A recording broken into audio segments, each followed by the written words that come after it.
Sveiki, sveiki. Ačiū, kad stebit mano kanalą ir prenumeruojat, ačiū, kad spaudžiat patiktuką, ačiū, kad komentuojat ir kuo nudžiugins mus rytojus. Labai čia išvaizdingos šitos kortos iš visų pusių. Kuo nudžiugins mus rytojus. Taip, žiūrint ekrane, taip žaismingai atrodo. Tai va, atversiu. Jūs jau įsirinkot, aišku, seniai. Ir vėl matau Pentaklių karalių. Pentaklių karalius mūsų nuolatinis palydovas, jis lankosi ir lankosi čia, reiškia, turtingi žmonės sėdi ir žiūri šitą mano filmuką. Šitas karalius sako jum ir mum ir visiems apie tai, kad jūs tikrai turtingi žmonės, kad jūs tikrai mokat valdyti savo turtą ir todėl jo didėja ir daugėja. Jūs dalinate savo meilę ir savo turtai su visais artimaisiais. Jūs ne tas karalius, kuris sėdi aukštai pasikėlęs ir su niekuo nekalba.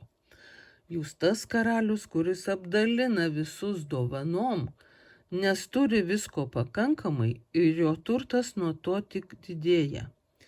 Ir jūs visi myli, ir jūs visi gerbia, ir visi nori su jumis draugaut, ir nori net jum padovanot dovanų.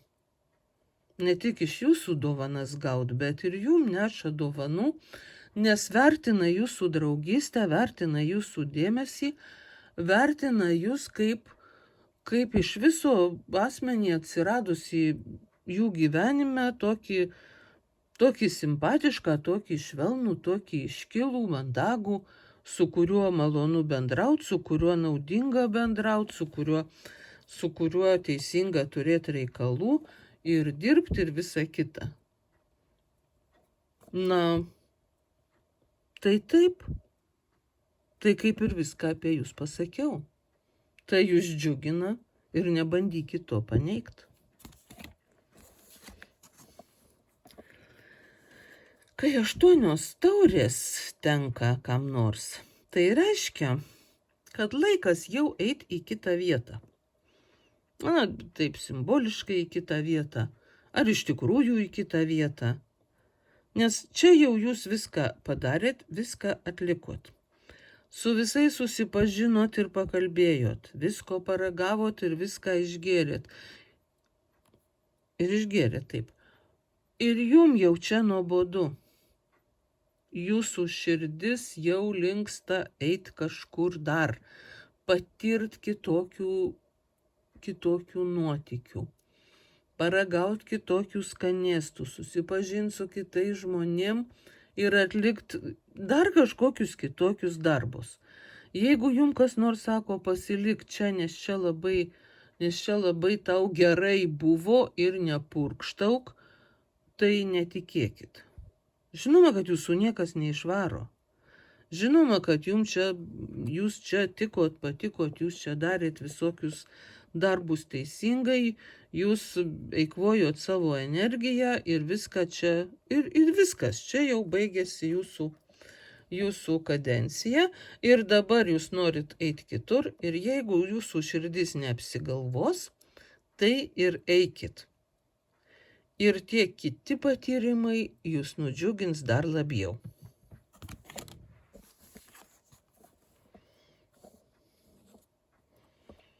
Mes jau turbūt neapseinam be mago ne vieną dieną. Ir vėl magas. Ir vėl jums sako tai, kad jūs savo gyvenimo režisierius, burtininkas ar burtininkė, jūs tiesiog rankų mostais tvarkot viską aplinkui taip, kaip jums reikia. Na ką jūs norit? Ta jūs mostelit lazdelę ir gaunat. Ar lazdelę, ar taure, ar pinigėliu, ar kardeliu. jūs naudojatės visais įrankiais ir gaunat tai, ko norit. Arba jūs švelniai pakalbat ir įtikinat, arba jūs paperkat ką nors, arba įrodot savo teisumą, arba pagrasinat galbūt, ar pateikėt kokį argumentą, kurio niekas negali paneigt. Ir visi su jumis sutinka ir viskas darosi taip, kaip jums patinka. Va, jau aš ir eilėm imu kalbėt. Iš tikrųjų, prisiminkit visą laiką, kad jūs magai, jūs burtininkai, jūs savo gyvenimą tvarko taip, kaip jums patinka visada nuo ryto iki vakaro. Stebėkit ir stebėkitės. Ir tai jūs nudžiugins būtinai ir nepamirškit apie tai.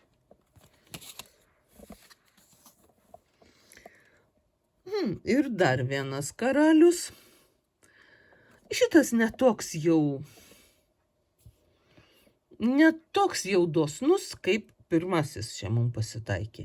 Bet šitas karalius išmintingas ir jis saugo informaciją. Visokią informaciją, jis turi visokių žinių. Tiesiog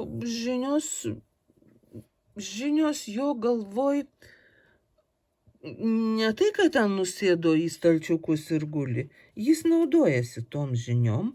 Jis naudojasi, kaip naudojasi advokatai, kaip naudojasi gydytojai. Jis savo žinias pritaiko savo labui, jūsų labui, jeigu jau jūs su juo susidūrėt.